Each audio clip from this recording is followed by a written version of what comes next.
नमस्कार दोस्तों, स्वागत है आपका एक और नए वीडियो में। यहाँ पर आज हम चर्चा करेंगे ब्राह्मणों ने हिंदू देवताओं को एक दूसरे से क्यों लड़ाया। यहाँ का रेफरेंस मैं दूंगा दोस्तों डॉक्टर भीमराव अंबेडकर साहब के राइटिंग एंड स्पीच के वॉल्यूम 8 से। तो चलिए बिना समय गवाए हुए शुरू करते हैं। विश्व के संबंध में हिंदुओं का तत्व ज्ञान त्रिमूर्ति पर आधारित है।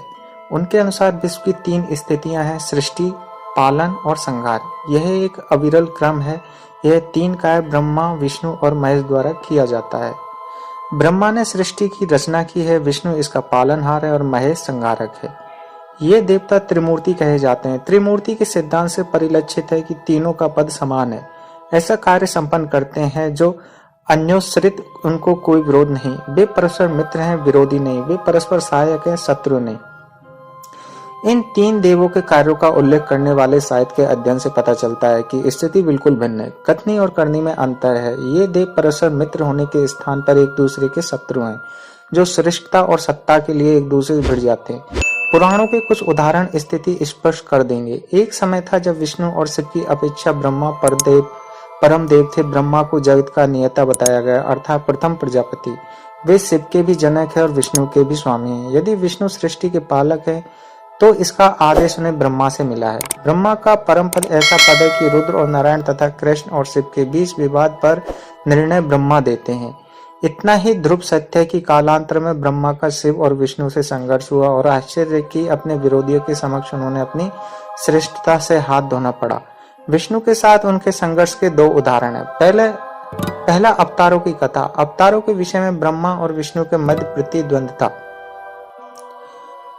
10वीं पहेली है, मानवता को आपदाओं से त्राण दिलाने हेतु अवतार सिद्धांत ब्रह्मा के अवतार से आरंभ होता है। कहा जाता है कि उन्होंने 2 अवतार लिए, वराह और मत्स्य, परंतु विष्णु भक्त यह मानने को तैयार नहीं। उनका कथन है कि ये अवतार ब्रह्मा ने नहीं लिए अपितु विष्णु ने लिए थे। उन्हें इन्हीं अवतारों से संतुष्ट नहीं हुआ। उन्होंने कहा कि विष्णु ने और भी अवतार लिए थे। पुराणों में विष्णु के अवतार बताने की होड़ सी लग गई। विभिन्न पुराणों में अवतारों के भिन्न भिन्न सूचियां दी गई जो निम्नलिखित है। दोस्तों, इसको मैं आपके सामने स्क्रीनशॉट के माध्यम से वीडियो में दिखाता हूँ। दूसरी कथा सर्वप्रथम जन्म धारण करने की। इसका उल्लेख स्कंद पुराण से है। कथा इस प्रकार की है कि एक बार विष्णु देवी के वक्ष स्थल पर सो रहे थे। उनकी नाभि से एक कमल प्रकट हुआ और यह पुष्प जल की सतह पर आ गया। उसमें ब्रह्मा प्रकट हुए। उन्होंने जब यह देखा कि इस अनंत में कोई जीव नहीं, तो उन्होंने सोचा सर्वप्रथम वे ही उत्पन्न हुए और इस प्रकार उन्होंने अपने को भावी सृष्टि से पूर्व जन्म बताया। फिर भी यह निश्चय करने के लिए कि उसकी प्रमुखता को चुनौती कौन दे सकता है, उन्होंने कमल नाल को खींचा तो विष्णु को सोता हुआ पाया। उन्होंने जोर से पूछा, यह कौन है? विष्णु ने कहा, मैं सबसे पहले जन्मा हूं। और जब ब्रह्मा ने अपने को पूर्व जन्म बताया तो दोनों में युद्ध छिड़ गया।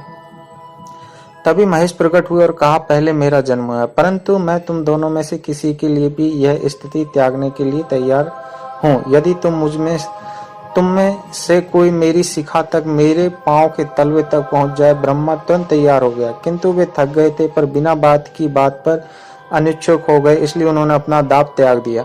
वे महादेव की ओर मुड़े और कहा। उन्होंने पूरी बात पूरी कर दी और उनके माथे का मुकुट देख लिया और साक्षी के लिए प्रथम जन्मी गाय को बुला लिया। इस दर्प और झूठ पर शिव को क्रोध आ गया और उन्होंने कहा कि ब्रह्मा की कोई पूजा नहीं होगी और गाय का मुख विकृत हो जाएगा। फिर विष्णु आए और उन्होंने यह स्वीकार किया कि वे शिव के चरण नहीं देख पाए। तब उन्होंने कहा कि वे देवों में वही प्रथम जन्मे हैं और उनका पद सर्वोच्च है। इसके पश्चात शिव ने ब्रह्मा का 5वां मुख काट डाला और उनका मौन भंग हुआ। उनकी शक्ति और प्रभाव क्षीण हो गए। इस कथा के अनुसार ब्रह्मा का यह दावा झूठा था कि उनका जन्म सर्वप्रथम हुआ। इसके लिए वह शिव के दंड के भागी बने। विष्णु को प्रथम जन्मा कहलाने का अधिकार मिला। ब्रह्मा के अनुयायियों ने शिव की सहायता से विष्णु द्वारा ब्रह्मा का स्थान छीन लेने पर बदला लेने की ठानी। इसलिए उन्होंने एक और कथा रच डाली, जिसके अनुसार विष्णु ब्रह्मा के नथनों से सूकर रूप में उत्पन्न हुए और स्वाभाविक रूप से बराह बन गए। विष्णु के बराह अवतार का यह बहुत तुच्छ विश्लेषण है। इसके पश्चात ब्रह्मा ने शिव विष्णु के बीच सत्यता उत्पन्न कराने की चेष्टा की। स्वाभाविक है कि अपनी स्थिति बेहतर बनाने के लिए चेष्टा की होगी। यह कथा रामायण में कही गई है। वह इस प्रकार है। जब राजा दशरथ मिथिलापति जनक, जिसकी पुत्री से राम का विवाह हुआ था, से विदा लेकर अपने राज्य को लौट रहे थे, तो उनके समक्ष अपशगुन हुए। उसके चारों ओर भयंकर स्वर वाले पक्षी चीख उठे और भूमि पर विचरने वाले मृग उसके दाहिनी ओर चलने लगे। यह देखकर दशरथ ने वशिष्ठ से पूछा, पक्षी चीख रहे हैं और मृग दाहिनी ओर चल रहे हैं, यह सगुन शुभ भी है और अशुभ भी, यह क्या बात है? इससे मेरा हृदय शंका से भर उठा। तब वशिष्ठ बोले, यह परशुराम के आगमन की चेतावनी है, जो तूफान की तरह चले आ रहे हैं। जैसे पृथ्वी कांप उठी, पेड़ पौधे गिरने लगे और गहन अंधकार छा गया, धूल से सूरज ढक गए। परशुराम सामने से आ रहे हैं, बड़े भयानक दिखाई दे रहे हैं, कंधे पर फरसा और धनुष बाण है। दशरथ ने उनका सम्मान पूर्वक अभिवादन किया, जिसे परशुराम ने स्वीकार कर लिया और दशरथ पुत्र राम की ओर बढ़े। कहा कि राम, तुम्हारा बहुत पराक्रम सुना है, जनक द्वारा दिया गया शिव धनुष भी तुमने तोड़ दिया। मैं दूसरा धनुष लेकर आया हूँ, इसे खींचकर बाण चढ़ाओ। बाण चढ़ाने से तुम्हारे बल का अनुमान लगाकर मैं तुम्हारे साथ द्वंद्व करूंगा। परशुराम का वचन सुनकर दशरथ की हवाइयां उड़ गई, परंतु उन्होंने परशुराम से दीन भाव से ही बातचीत की। परशुराम फिर राम से कहा कि धनुष तुमने तोड़ा है, वह शिव का धनुष था, किंतु अब जो धनुष में लाया वह विष्णु का है। ये दोनों धनुष विश्वकर्मा ने बनाए, जिनमें से एक महादेव को दिया गया और दूसरा विष्णु को।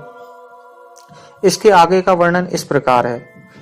तब देवताओं ने ब्रह्मा से आग्रह किया कि नीलकंठ और विष्णु के गुणावगुण का पता लगाएं। परम श्रेष्ठ ब्रह्मा ने दोनों के बीच वैमनस्य के आशय को जान लिया। इस स्थिति में नीलकंठ और विष्णु के बीच घमासान युद्ध छिड़ गया। दोनों ही एक दूसरे को पराजित करना चाहते थे। शिवजी के विकराल धनुष को शिथिलता आ गई और त्रिनेत्र शिव जाप करने लगे।